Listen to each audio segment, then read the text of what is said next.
et tout ça. Puis je me suis posé la question, si ces gens-là, les parents de ces gens-là étaient des membres à l'Église ici ou des gens qui venaient à l'Église ici et qui auraient eu leur enfant qui serait fait assassiner, tout ça, comment on aurait réagi?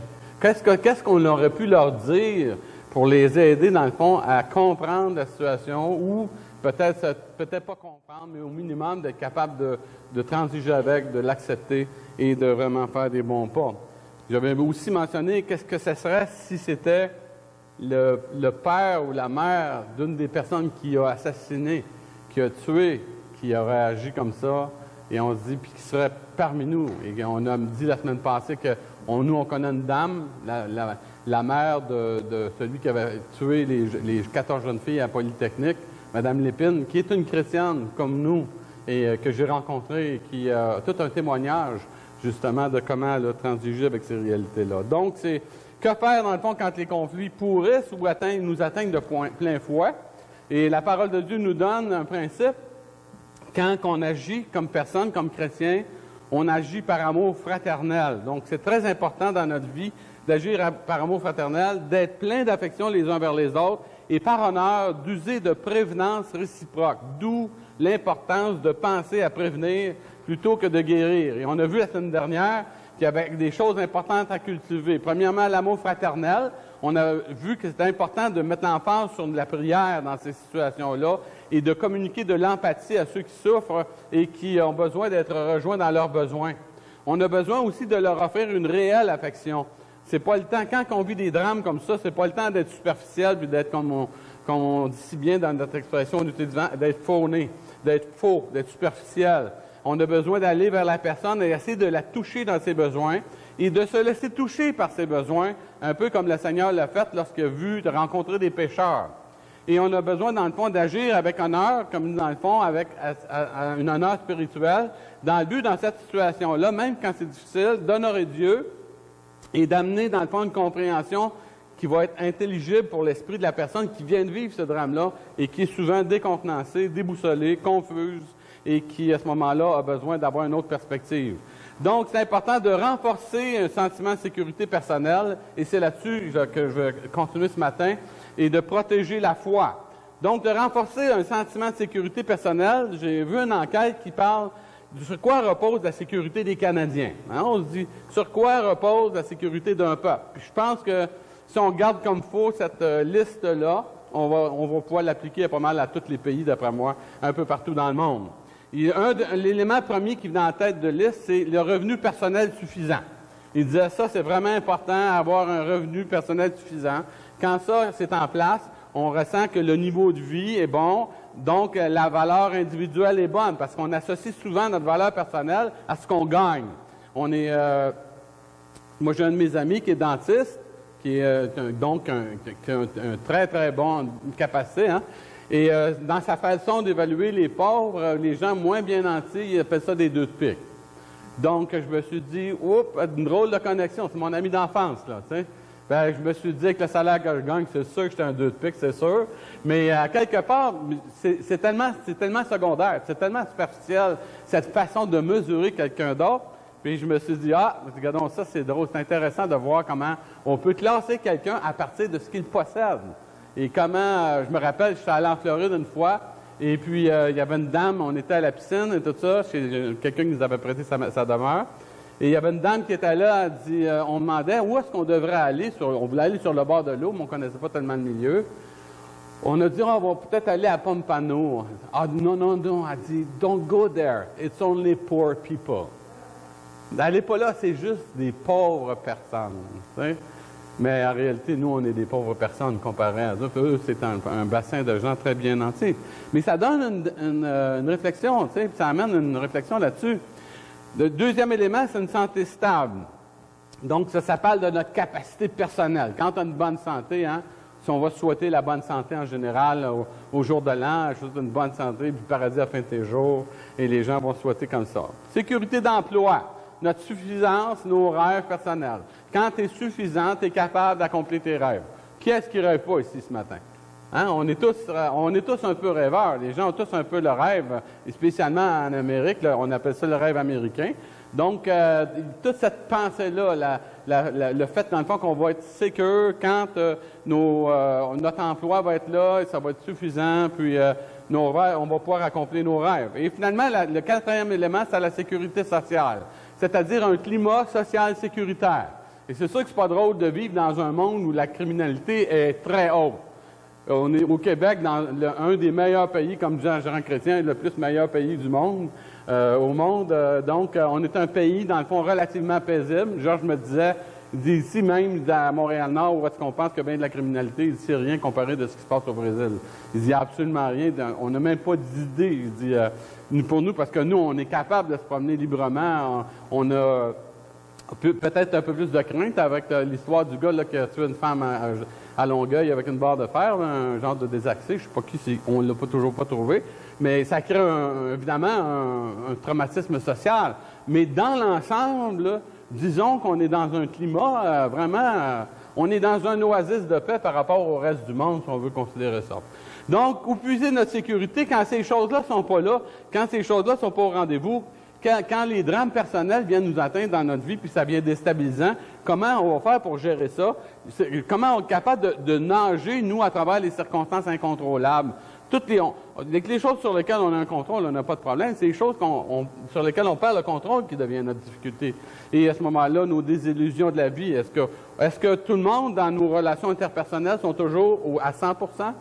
Est-ce que nous, on est toujours à 100% par rapport aux autres? Et souvent, on vit des déceptions, on vit des désillusions personnelles. Ça peut être un conjoint par rapport à la conjointe et inversement. Ça peut être des enfants par rapport aux parents qui voient leurs parents qui disent, mettons, parents chrétiens, puis qui disent, normalement, mes parents devraient être là dans leurs valeurs personnelles, puis je les vois ici. Des fois, c'est les parents qui disent, mon enfant devrait être là, puis je le vois là. Et à ce moment-là, on vit toutes sortes de choses, de désillusions, pour dire comment on va faire pour être capable de gérer ces choses-là. Et je crois que le premier élément ce matin qu'on doit considérer, c'est de croire au secours de Dieu. De croire dans nos difficultés personnelles, puisqu'on est en train de parler, dans le fond, d'avoir un désir d'être prévenant, d'agir avec prévenance et, dans le fond, de communiquer aux autres des éléments qui vont veiller sur la sécurité personnelle. Le premier élément, je crois, qui est le plus important pour notre sécurité personnelle, c'est de toujours avoir la foi dans le fait, dans le fond, que Dieu est là, que Dieu est intéressé à notre vie personnelle. La Bible nous dit que l'Éternel est près de tous ceux qui l'invoquent et de tous ceux qui invoquent avec sincérité. Donc, une question d'authenticité, une question de sincérité. Quand le cœur est sincère, c'est-à-dire sans cire, sans masque, sans hypocrisie, sans superficialité, la Bible nous dit que lorsque Dieu voit un cœur sincère, une personne qui, malgré toutes les difficultés qu'elle peut vivre dans sa vie, malgré tous les échecs qu'elle peut avoir connus dans sa vie, quand Dieu voit un cœur sincère, Dieu dit « Je suis à côté de toi ». Est-ce que c'est vrai, la question? Est-ce que c'est vrai? Est-ce qu'on y croit vraiment? Parce que les circonstances de notre vie peuvent nous amener à penser que Dieu, il est loin, là. J'ai vraiment l'impression, ça fait longtemps que je le prie, quoi que ce soit, mais Dieu n'a pas l'air intéressé par mon dossier. Il n'a pas l'air vraiment préoccupé par ma vie personnelle.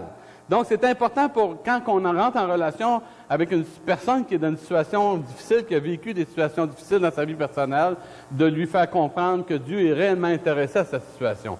Il est tellement intéressé qu'il a décidé de venir pour s'identifier avec notre souffrance. Donc, c'est important de réaliser qu'il s'identifie dans la personne de Jésus, parce que, comme croyants évangéliques, ce qu'on sait, nous, que beaucoup de personnes ne savent pas, c'est que Jésus, c'est pas juste un bonhomme qui s'est incarné, puis qui est venu dans ce monde, et qui a fait une bonne vie, qui finalement est devenu un exemple à force d'essayer de faire du bien. Jésus, c'est une personne qui existait en tant que Dieu dans sa forme originale, et qui a décidé de se dépouiller et de venir sur la terre pour accomplir des choses que nous n'étions pas capables d'accomplir, à savoir, premièrement, de vivre une vie parfaite, la Bible dit une vie sans péché, une vie dans laquelle il deviendrait un modèle et une source d'inspiration pour chaque personne. Chaque personne qui a croisé la route de Jésus-Christ, contrairement à tous les autres gourous de ce monde, contrairement à toutes les autres personnes religieuses de ce monde, chaque personne qui a croisé la route de Jésus-Christ a été vraiment touchée et impressionnée par la qualité de sa vie. Non seulement par la qualité de sa vie morale au niveau personnel, mais par sa façon de vibrer au malheur des autres. Sa façon de se préoccuper puis de voir, dans le fond, le malheur des autres, non pas comme quelque chose qui les dérange, non pas comme quelque chose, dans le fond, qui va l'achaler, qui va faire que finalement, il va vouloir se débarrasser de ces personnes-là le plus vite possible. Non, parce que Jésus-Christ s'est rendu ouvert, il s'est rendu perméable à la souffrance humaine.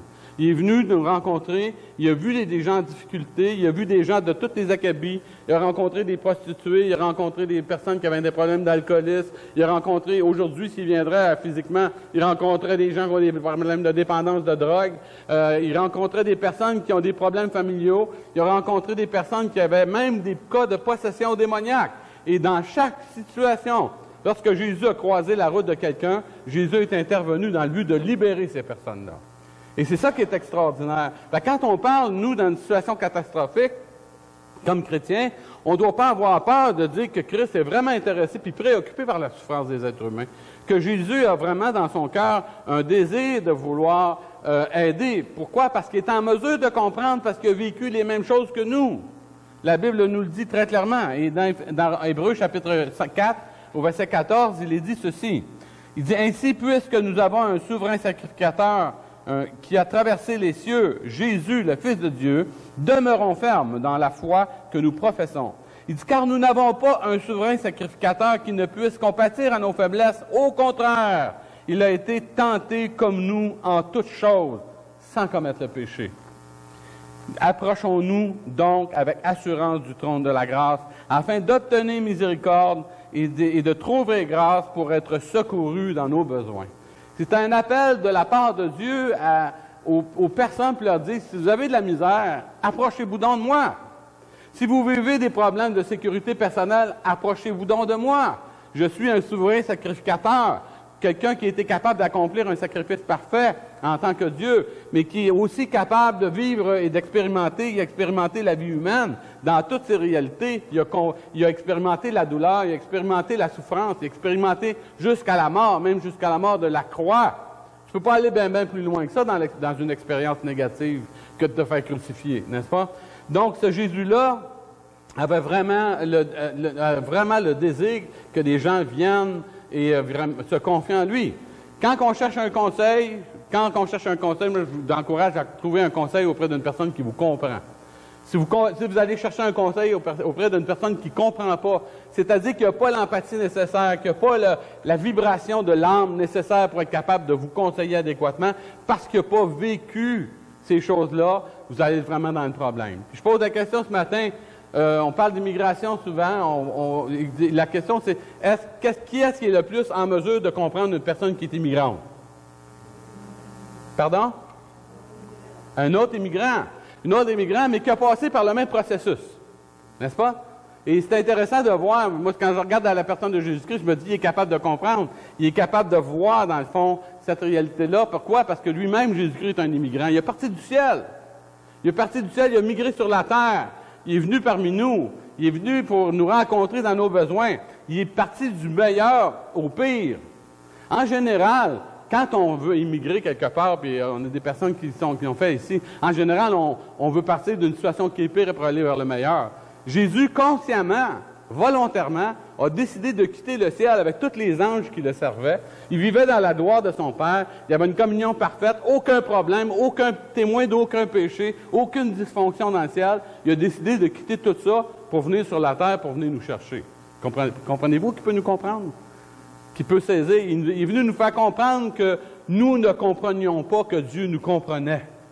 Il est venu nous faire comprendre, nous faire expérimenter que Dieu avait un cœur sensible, que son Père était préoccupé par la misère humaine, que son Père avait vraiment le désir de faire de nous des personnes différentes et qui était prêt à agir dans notre vie. Pourquoi accepter la croix? Pourquoi quitter le ciel? Pourquoi, dans le fond, venir dans la misère humaine? C'est qu'il nous avait dans son collimateur, puis il voulait vraiment faire quelque chose de particulier dans notre vie. Il voulait nous toucher au plus profond de nous. Donc, c'est au pied de la croix qu'on va rencontrer Jésus-Christ. C'est là qu'on découvre vraiment un Dieu qui nous attend, qui nous comprend, puis qui nous reçoit sans aucun préjugé. Une des grandes difficultés des personnes dans les cadres de la relation interpersonnelle, puis ça, c'est chacun de nous inclus, c'est la tendance qu'on a d'être à l'écoute de l'autre avec les oreilles bourrées de préjugés. On prend pour acquis que les choses qui nous sont dites, des fois, sont communiqués simplement, et puis que, il y a quelque chose de louche là-dedans ou à soupçonner. Ce que Dieu veut nous faire comprendre, c'est que, regarde, on est tous différents. Oui, on a un langage différent, mais on doit s'accepter et s'aborder mutuellement avec un cœur ouvert et sans préjugés. C'est-à-dire de ne pas avoir des pensées toutes faites avant même d'entendre le message qui va sortir. C'est très important. Vous savez, il y a beaucoup de préjugés par rapport ethnique aujourd'hui. Il y a beaucoup de préjugés par rapport à toutes sortes de choses. Et ce qui va créer des dissensions et un fractionnement au niveau du peuple, ça va diviser le monde. John Wesley disait « Le monde est ma paroisse ». Sa perspective de ce qu'était le christianisme, c'était le monde entier qui était vraiment sa paroisse. Et ce que je disais en partageant ensemble avec nos amis, dans le fond, le Seigneur a permis aujourd'hui qu'on puisse avoir le bénéfice et la joie d'accueillir des gens de toutes les nations. La planète est en train de rapetisser. On a une planète qui est de plus en plus petite parce que les moyens de communication sont de plus en plus grands. On peut intervenir, communiquer avec quelqu'un qui est au bout du monde en pesant sur 2-3 pitons et ça y est, on est en train de voir ceux qu'on aime avec Skype. C'est juste une image, mais il reste que quand même le cœur, la communication est là. On peut échanger des émotions, on peut échanger des choses qu'on vit, on peut échanger des drames dans notre vie personnelle et à cause de ça, recevoir de l'aide, de l'encouragement, de se recevoir quelque chose qui va se passer dans notre vie. Donc, Jésus, c'est vraiment la solution de Dieu. C'est lui, dans le fond, qui nous donne la mesure, qui nous fait comprendre les choses, la mesure de l'amour de Dieu, puis il nous fait comprendre, dans le fond, par sa souffrance et ses combats, comment il est intéressé à notre vie personnelle. Et je crois qu'il a seul la capacité de nous secourir dans nos besoins profonds. Parce que c'est lui seul qui est capable de lire dans votre cœur ce matin. Il connaît exactement chacune de vos difficultés. Il y en a qui vivent des problèmes personnels profonds. Ils ont de la misère avec eux-mêmes. Il y en a qui ont de la misère avec les autres.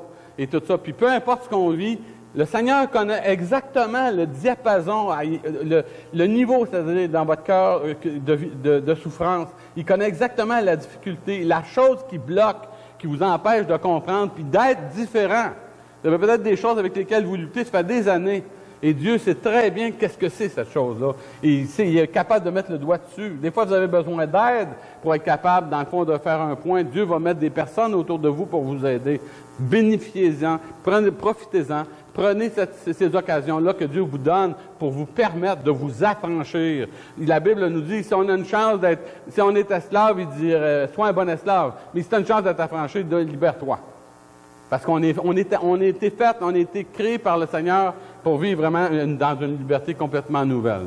Donc, c'est lui qui nous a révélé le cœur de Dieu, puis il nous a montré sa sensibilité et son intérêt pour notre vie.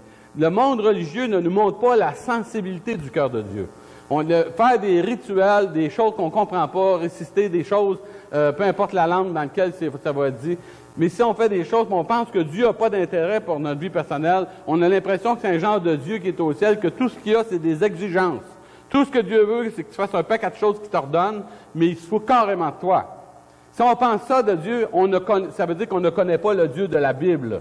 On ne connaît pas le Dieu des Écritures, le Dieu qui dit « Je vous aime tellement, j'ai tellement aimé le monde que je vous ai donné ce que j'avais de plus précieux, Jésus, afin que quiconque croit en lui ne périsse pas, mais qu'il ait la vie éternelle. » Le désir de Dieu, c'est qu'on puisse rentrer dans ces projets extraordinaires, qui sont des projets de paix et non de malheur, qu'on puisse recevoir de sa part la vie éternelle et faire l'expérience d'une vie complètement nouvelle. Donc, c'est lui, Jésus, qui nous a appris à prier. On ne savait pas comment prier avant que Jésus vienne sur la terre. Il nous a appris à prier, il nous a montré comment. C'est lui qui nous a appris à faire confiance. En tant que fils, on avait besoin de savoir, nous, comme personnes qui nous sommes coupés à cause du péché d'une relation avec Dieu, que c'est possible de rétablir une relation avec Dieu et que cette relation-là soit autre chose qu'une pénitence. Et donc, la compréhension qu'on nous a injectée sur la prière dans notre vie personnelle, c'est que quand tu vas prier, quand on était dans le catholicisme dans notre vie, on priait, on s'en allait dans une petite boîte, on péchait, on donnait une petite boîte, confessait notre péché, puis là, on nous donnait des prières en punition. Fait que ça a développé une mentalité que pour nous, la prière, c'est quelque chose qui est négatif. C'est une punition qu'on doit avoir, qu'on doit recevoir de la part de Dieu. La Bible nous enseigne la prière comme étant un grand privilège. C'est Jésus qui nous a dit, quand tu as un problème, rentre dans ta chambre, ferme la porte, puis prie ton Père qui est dans le lieu secret. Ton Père qui te voit dans le lieu secret, il va te le rendre. C'est bien loin de toute cette conception qu'on a eue d'un genre de Dieu punisseur qui nous dit « Je vais vous punir par la prière ». Comprenez-vous? C'est complètement différent. Donc, on a besoin d'avoir une compréhension renouvelée. Et c'est ça que Jésus nous a enseigné. Et que pour lui, aller prier, aller tout seul à l'écart avec son Père, c'était pas plate. C'était pas du temps perdu. C'était pas du temps, dans le fond, dans lequel il disait hey, « Qu'est-ce que je fais là? Encore prier, je suis encore pogné pour prier mon Père. » Non, il y avait dans son esprit, dans son cœur, dans le plus profond, la compréhension que de prier, c'est un grand privilège d'être en communion avec le Père. Et c'est très important pour nous, comme chrétiens, qu'on développe ça. Sinon, vous savez quoi? On ne priera pas. Ou si on prie, ça va être tellement superficiel là, que ça va à peine effleurer le plancher. On va avoir des petites prières, merci Seigneur pour ce repas, puis oups, on passe à d'autres choses.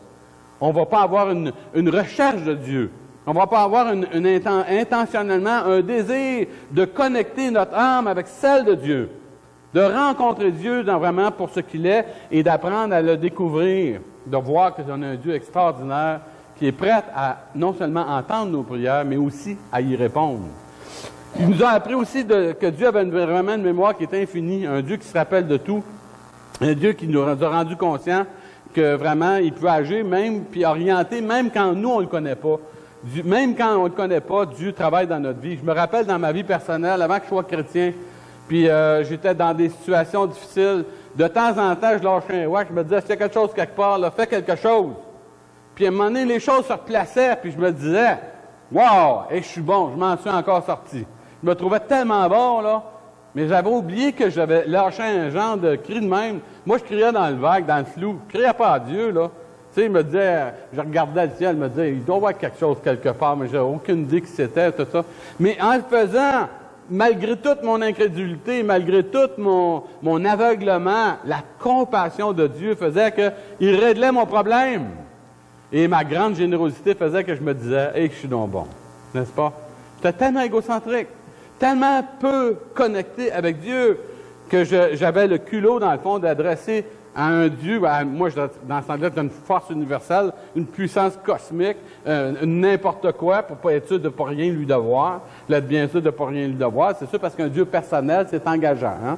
Donc, à ce moment-là, j'ai blanchi ma prière dans le vague, dans le flou, les choses tombaient en place, Dieu me faisait grâce et tout ça, puis là, je me trouvais bon. Puis je continuais ma vie comme ça, en me disant, Dieu est bon, pas Dieu est bon, mais je suis encore bon et je pense que je vais être encore bon pour un bout. Mais la définition de la vie, c'est, oui, je vais avoir des épreuves, mais je vais toujours m'en sortir toute seule. Jusqu'à un moment donné, ce que Dieu a permis que les choses changent et que je m'aperçoive que j'avais vraiment besoin de quelqu'un de plus grand que moi dans ma vie personnelle.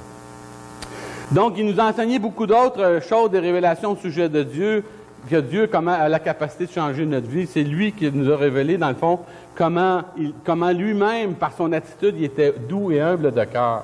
Quand vous allez voir quelqu'un, quand vous allez rencontrer quelqu'un puis que vous avez un problème, est-ce que vous aimez ça que cette personne-là se vous reçoive avec un bat de baseball ou que cette personne-là prenne plutôt une attitude douce et compréhensive? Hein? On a le choix, là. Vous l'apprenez pour vous-même.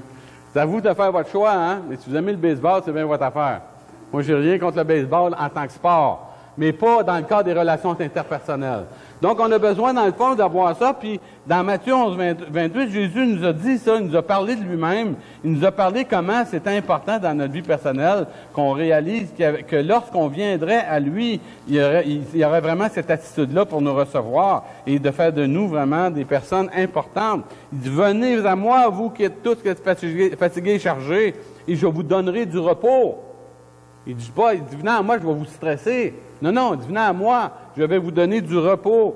Je vous donnerai du repos. Prenez mon joug sur vous. Recevez mes instructions, car je suis doux et humble de cœur. Et vous trouvez du repos pour vos âmes. Donc, on a besoin, dans le fond, quand on est épuisé, quand on est subjugué par un problème, quand on est dépassé par un problème, on n'a pas besoin que quelqu'un vienne empirer notre situation.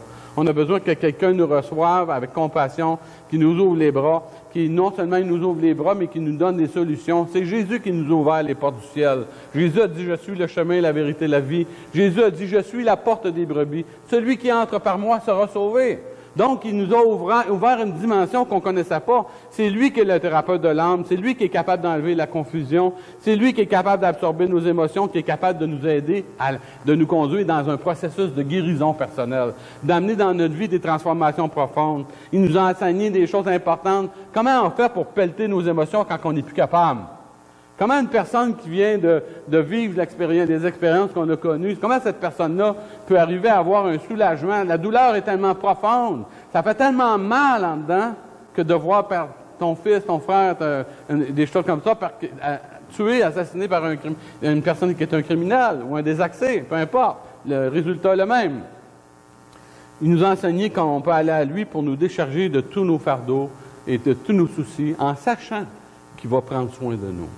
Donc ça, c'est important, vous savez, qu'on puisse communiquer cette réalité-là à quelqu'un qui souffre. Que quelqu'un qu'on rencontre dans notre vie personnelle, Dieu met quelqu'un sur notre route, cette personne-là qui vit des stress, qui vit des difficultés, qui vit des combats, qui sent qu'elle a perdu le contrôle, elle a l'impression que sa vie est en train de lui glisser en dessous des pieds, elle a besoin de savoir qu'il y a vraiment un Dieu, dans le fond, qui l'appelle à venir à lui.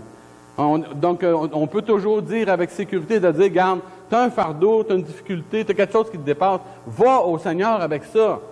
Ben, je ne le connais pas, ce Dieu-là, regarde, lui te connaît. Il sait exactement ce qu'il y en est.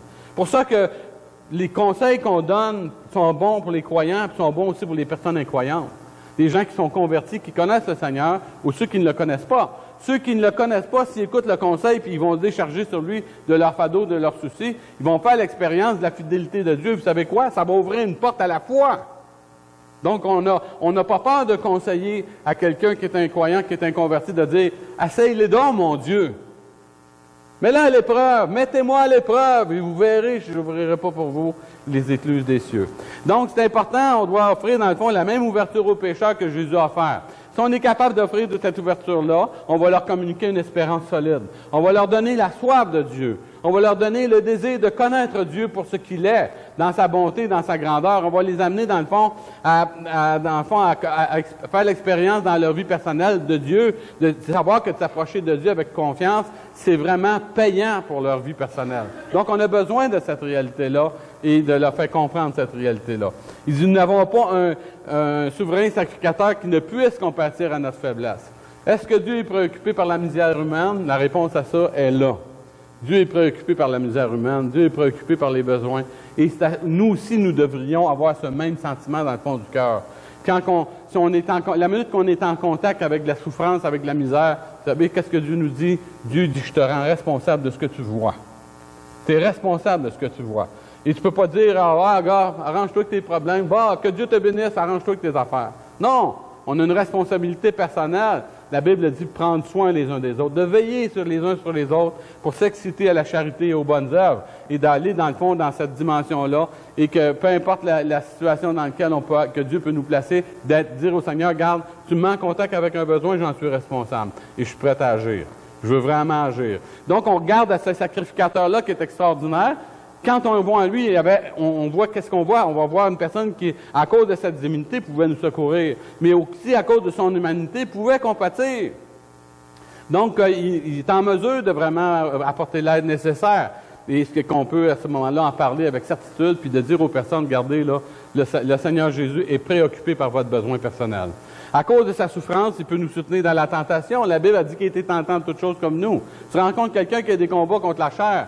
Le gars, il a de la difficulté avec la convoitise. D'autres personnes ont d'autres problèmes, peu importe. Tu peux lui dire, tu sais, le Seigneur, il sait exactement ce que tu vis. Parce qu'il a été tentant de toutes choses comme toi. Mais il n'a jamais péché. À cause de ça, il peut t'aider.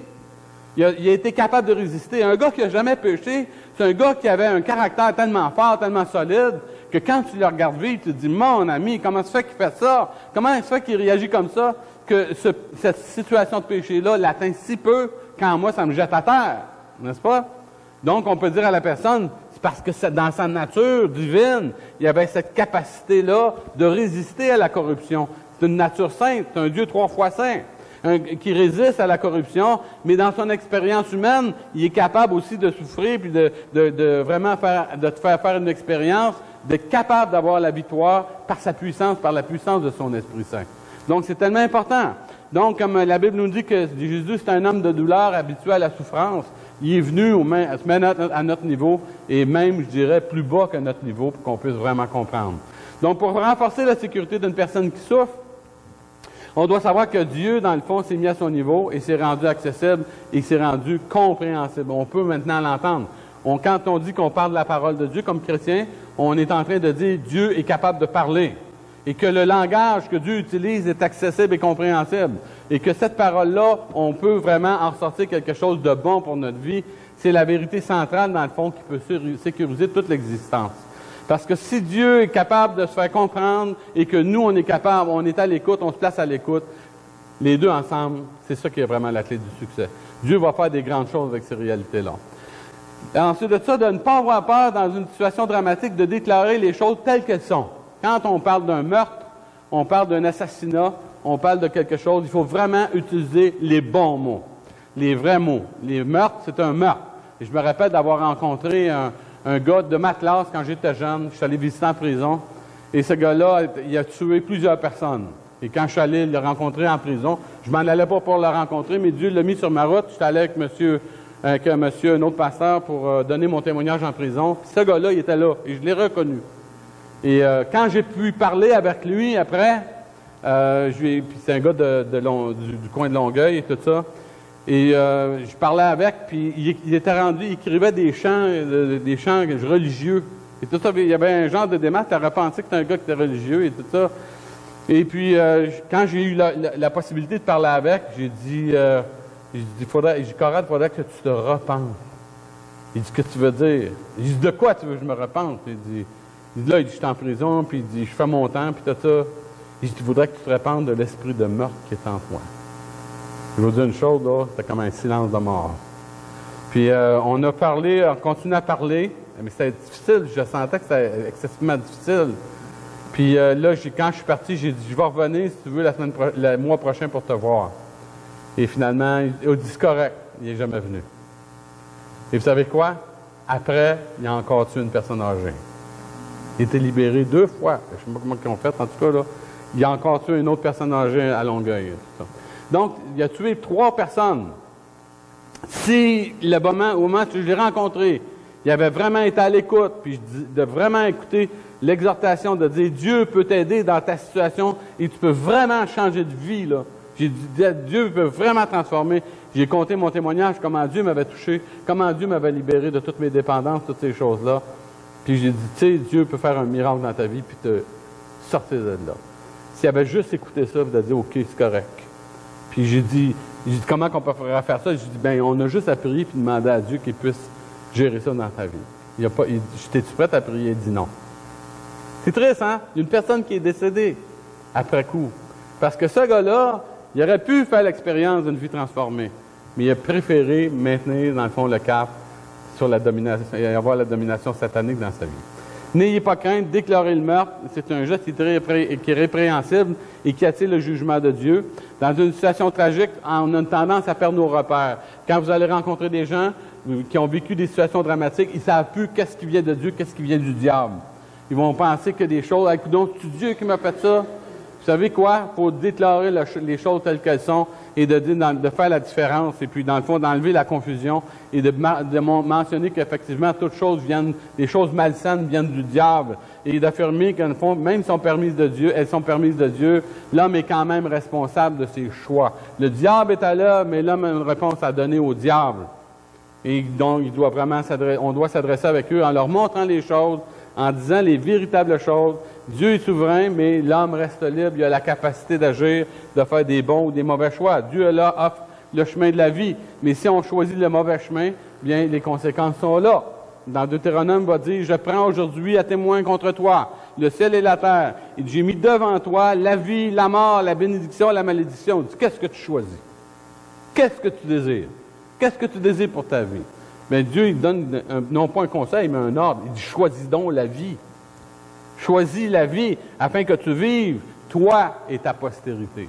Donc, quand on fait le choix de Dieu, on va s'en aller, mettre Dieu sur notre côté. Personnellement, j'ai appris depuis les quelques années de vie chrétienne que c'est beaucoup mieux d'être du côté de Dieu que d'être du côté du diable.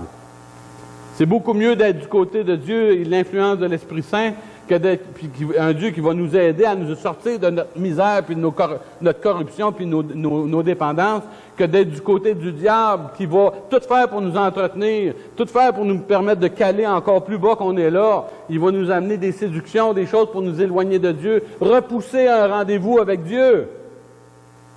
Un Dieu qui veut nous libérer et un diable qui veut nous détruire.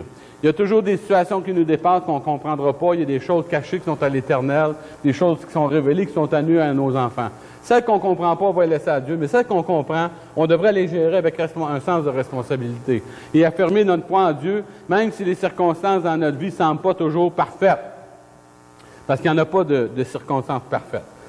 On doit donc dévoiler que la véritable source de corruption dans le monde, c'est vraiment l'action du diable. C'est lui, dans le fond, qui essaie constamment de tout détruire, mais il n'y arrivera jamais. Il n'y arrivera jamais de tout détruire parce que le Seigneur reste sur son trône et Dieu règne. Et c'est lui, dans le fond, qui amène l'homme à douter de Dieu. Mais un Dieu qui a la capacité d'intervenir et quand il le veut, de limiter son action. C'est important de comprendre ça. Dieu, dans sa fidélité, il a la capacité d'agir de façon souveraine et même dans des situations qui nous dépassent. Beaucoup de personnes ont expérimenté des miracles de Dieu. Le miracle, c'est le domaine qui nous dépasse dans nos compétences. Et vous savez quoi? Un miracle, c'est l'usuel de Dieu. Pour nous autres, c'est des choses qui nous étonnent, que des choses qu'on était dépassés par une circonstance, mais ce qui est naturel pour Dieu. Dieu et les miracles, là, écoutez, il en fait à tour de bras. Chacune des vies transformées qui ont vraiment fait une expérience d'un changement profond, vous savez quoi? C'est un miracle. Et on n'a pas besoin d'avoir des choses impressionnantes qui nous font tomber sur le dos, avoir des genres de pseudo-guérison, peu importe. Mais on peut vraiment faire l'expérience de Dieu dans une dépendance de Dieu, puis de voir les miracles de Dieu. De déjouer ainsi les plans du diable, de pouvoir, dans le fond, amener le diable à déjouer ses plans et à éviter, dans le fond, ses pièges. On doit aussi affirmer que même si les apparences semblent humainement défavorables, Dieu et sa puissance ont la puissance pour réaliser tous ses projets. Job 42, quand on lit l'histoire de Job, ceux qui ne l'ont pas lu, je vous encourage à le lire, puis ça paraît, c'est un livre qui est tellement important. Mais on peut voir l'histoire de Job qui est un homme misérable, une histoire qu'on ne veut surtout pas qu'il nous arrive, mais un homme qui était vraiment, qui a été atteint d'une façon profonde dans sa vie. Il a tout perdu. Il avait tout, puis il a tout perdu. Et cet homme-là, lorsqu'il est arrivé à la fin de son épreuve, il a compris des choses qu'il ne comprenait pas auparavant, que l'épreuve a permis qu'il puisse comprendre. Parce que l'épreuve dans la vie d'un enfant de Dieu, c'est pédagogique. Dieu lui enseigne des choses par l'épreuve, par la souffrance, la maladie, les difficultés personnelles. On a toujours des choses à apprendre par l'épreuve. Et c'est important qu'on puisse être là pour les recevoir. Job, sa compréhension, à la fin, il dit, Job répondit à l'Éternel qui avait parlé, qui avait expliqué, dans le fond, lisez que Job 41, comment Dieu avait tout fait toutes choses, comment Dieu contrôlait tout, même les animaux préhistoriques, peu importe. Il dit maintenant, sa conclusion, il dit, je reconnais que tu peux tout et que rien ne s'oppose à tes pensées. Rien ne s'oppose à tes pensées. Pour vous, rien, c'est quoi ça? C'est rien. Rien, c'est rien. Rien ne s'oppose à tes pensées. Ouais, mais Seigneur, ça va tellement mal dans le monde. Dieu dit, je le sais, rien ne s'oppose à mes pensées. Il n'y a rien qui arrive sans que l'Éternel ait ordonné. Il n'y a aucune situation dans le monde. Et la Bible nous dit que notre monde va être de plus en plus ébranlé. Quand on va faire face à ces réalités-là, quand on va voir le cosmos ébranlé, quand on va voir nos conditions humaines être affectées, quand on va voir notre vie déstabilisée, qu'est-ce qu'on va penser de Dieu? N'est-ce pas? Et c'est important, vous savez quoi? Qu'on y pense avant que ça arrive. Parce que quand on est dans le jeu, quand on est dans la difficulté, on est perplexe, on est comme un boxeur qui a mangé un coup de poing sur le nez puis qu'on voit juste des étoiles. Puis on ne sait plus trop comment réfléchir quand tu t'es fait donner un bon coup de poing sur le nez. N'est-ce pas? La conclusion de Job, après coup, on a vu l'expérience d'un homme qui a vécu des choses excessivement difficiles dans sa vie. Puis la conclusion de tout ça, après avoir tout perdu, après avoir été au bout, d'avoir été sur son tas de cendres, avoir vécu de la misère et tout ça, il reconnaît que tu peux tout et que rien ne s'oppose à ta pensée. Il dit, quel est celui qui a la folie d'obscurcir tes desseins? Oui, j'ai parlé sans comprendre des merveilles qui me dépassent et que je ne conçois pas. Donc, il est en train de tirer une conclusion sur sa vie et de dire, wow, toutes ces choses difficiles-là, avant d'avoir expérimenté ça, je me pensais vraiment au-dessus de mes affaires. Mais il dit maintenant, je suis en train de voir que je ne savais pas grand-chose, mais que toi, tu savais tout. Qu'il n'y a rien de ce qui est arrivé dans ma vie qui s'opposait à tes pensées. Toutes tes pensées d'un Dieu qui est souverain et qu'un Dieu qui permet les situations d'épreuve dans notre vie. Puis on regarde l'histoire de Job, on voit que Dieu a permis chaque chose qui est arrivée à Job et le diable n'a jamais pu aller plus loin que Dieu lui avait permis. Donc ça dit une chose, c'est que Dieu est au contrôle et qu'on se doit dans le fond de faire comprendre aux personnes que le Dieu que nous servons est toujours au contrôle de nos vies, même si les situations peuvent être difficiles.